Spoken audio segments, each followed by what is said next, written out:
Face কৰিব পৰা ভৱিষ্যতৰ দিনত তাক লৈ তোমালোকে অগ্ৰসৰ হ'ব লাগিব। আমি অসম জাতীয়তাবাদী যুৱ ছাত্ৰ পৰিষদৰ পৰা এইখিনিকে আশা কৰিম। আমি এইকাৰণে ক'ব বিচাৰিছোঁ যে শিক্ষা গ্ৰহণ কৰিছিলা, বিভিন্ন সময়ত তোমালোকে মা দেউতাৰ তত্ত্বাৱধানত আছিলা, শিক্ষক শিক্ষয়িত্ৰীসকলৰ তত্ত্বাৱধানত আছিলা। গতিকে তোমালোকে বিভিন্ন কাম হয়তো ঘৰত সেইখিনি পাবলৈ, সেইখিনি কৰিবলৈ যিখিনি আশা লৈ গৈছা, এইখিনি ক্ষেত্ৰত আমি আশা কৰোঁ বিশেষকৈ তিনিটা বস্তুৱে আমাক ক্ৰিয়া কৰে। সেই তিনিটা বস্তু যদি তোমালোকে কণ্ট্ৰল কৰিব পাৰা, নিশ্চিতভাৱে আমি তোমালোকৰ ভৱিষ্যতৰ সফলতা আশা কৰিব পাৰোঁ। বিশেষকৈ এইটো বয়সত আমি কিছুমান অভাৱ, প্ৰভাৱ, স্বভাৱ এই বস্তুকেইটা কণ্ট্ৰল কৰিব লাগে। অভাৱ মানে মই এইটো এনেকুৱা ক'ব বিচৰা নাই ঘৰৰ আৰ্থিক অৱস্থা বেয়া গতিকে তোমালোকে বহুত অভাৱত পঢ়িছা, সেইটো কোৱা নাই। কাৰণ তোমালোকে হয়তো 10লৈকে বা হায়াৰ ছেকেণ্ডেৰীলৈকে কিছুমান অভাৱত চলিছা, যিখিনি কাম তোমালোকে কৰিবলৈ মন গ'লেও কৰিব পৰা নাই। গতিকে সেই অভাৱটোৰ কথা কৈছোঁ।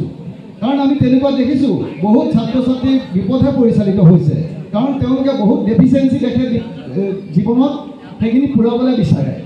বিশেষকৈ আজি যদি মেট্ৰিক পাছ কৰা ষ্টুডেণ্ট এটাই বা হায়াৰ ছেকেণ্ডেৰী পাছ কৰা ষ্টুডেণ্ট এটাই আগতে অভাৱত আছিলে যে এখন তেওঁ মটৰচাইকেল চলাবলৈ মন গ'ল, সেই অভাৱ পূৰণ কৰিবলৈ আগবাঢ়িলে।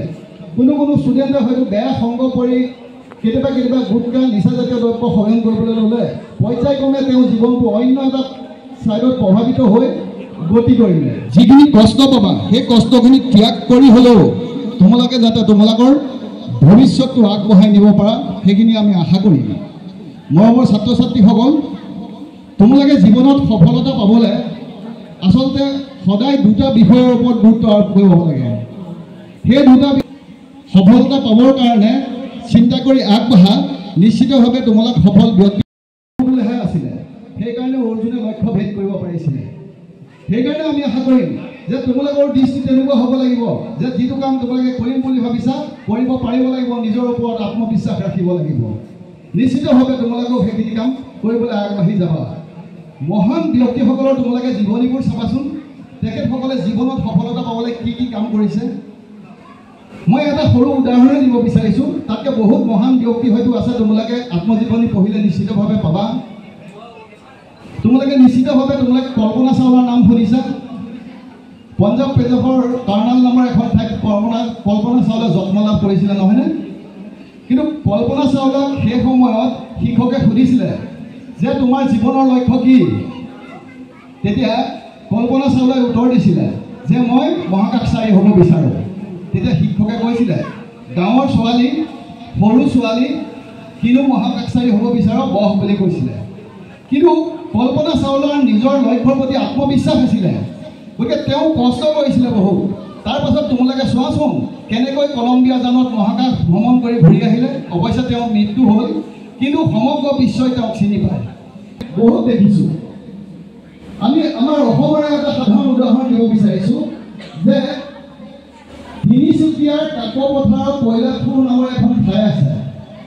এনেকৈ কৈ পেলাই 26টা এলফাবেট আছে নহয়, চবৰে নম্বৰিং যদি কৰি দিয়ে তেতিয়াও তেওঁলোকে কি হয়, নলেজটোক যদি লিখে সি গৈ 95-96 মানতে ৰৈ যায়গৈ, আৰু স্কিলটো যদি লিখে সি সেই 95 বা 100ৰ ভিতৰতে ৰৈ যায়, সি গৈ 100% কেতিয়াও নহয়গৈ।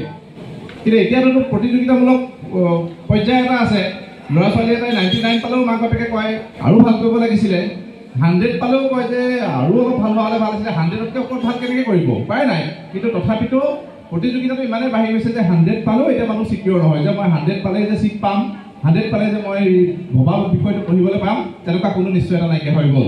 গতিকে এই যে নলেজ আৰু স্কিল দুইটাই গৈ আমাক 100% দিব নোৱাৰে, তেতিয়া আমাক কিহে দিব পাৰে?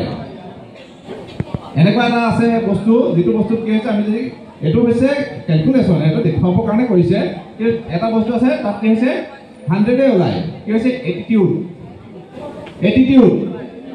আমাৰ এটিটিউডটো কেনেকুৱা, পজিটিভ এটিটিউড, নেগেটিভ এটিটিউড। পৰিষদ আমাৰ মালোৱালী আঞ্চলিক সমিতিয়ে কৃতি ছাত্ৰ ছাত্ৰীসকলক লৈ এক অভিনন্দন অনুষ্ঠান আজি অনুষ্ঠিত কৰিছে।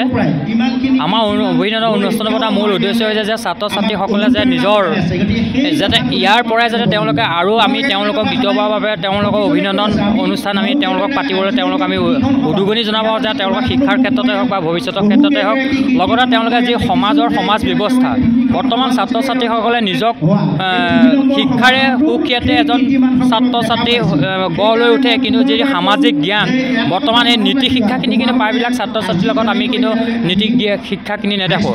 আমি আশা কৰিছোঁ যে আমি অসম জাতীয়তাবাদী যুৱ ছাত্ৰসকলে যি আজি অভিনন্দন অনুষ্ঠান অনুষ্ঠিত কৰিছে, ইয়াত আমি বিশিষ্ট ব্যক্তিসকলক আমন্ত্ৰণ আনি তেওঁলোকে নিজৰ মন্তব্য প্ৰকাশ কৰিছে, যাতে সেই মন্তব্য পোৱাৰ পৰা তেওঁলোকে যাতে বুজি উঠা উচিত যে আমি শিক্ষা গ্ৰহণ কৰাৰ উপৰিও যে নিজৰ অঞ্চলটো হকে বা নিজৰ সমাজ হকে যেন আমি ভৱিষ্যতৰ দিনত যেন এজন দেশৰ নাগৰিক হিচাপে যে কাম কৰিব লাগিব, সেই কথাবিলাক উপলব্ধ কৰক। আৰু লগতে আমি এটা কথাই ভাবিছোঁ যে আজি যিসকল ছাত্ৰ ছাত্ৰীক আমি সুখ্যাতিৰে উত্তীৰ্ণ হোৱা অভিনন্দন জনাইছোঁ, আমি জানো তেওঁলোকে অনাগত দিনত কোনোবা এখন অসামৰিক সেৱাতে হওক বা এজন আইনবিদেই হওক বা যিকোনো পৰ্যায়তে ভাল ভাল পদবীত তেওঁলোক নিয়োজিত হ'ব, কিন্তু নিয়োজিত হৈ তেওঁলোকে কিন্তু নিজৰ অঞ্চলটো হকে পাহৰি গ'লে নহ'ব বা নিজৰ সমাজৰ হকে পাহৰি গ'লে নহ'ব আৰু অসমৰ জাতীয় সমস্যাৰ ওপৰত কিন্তু তেওঁলোকে পাহৰি গ'লে নহ'ব।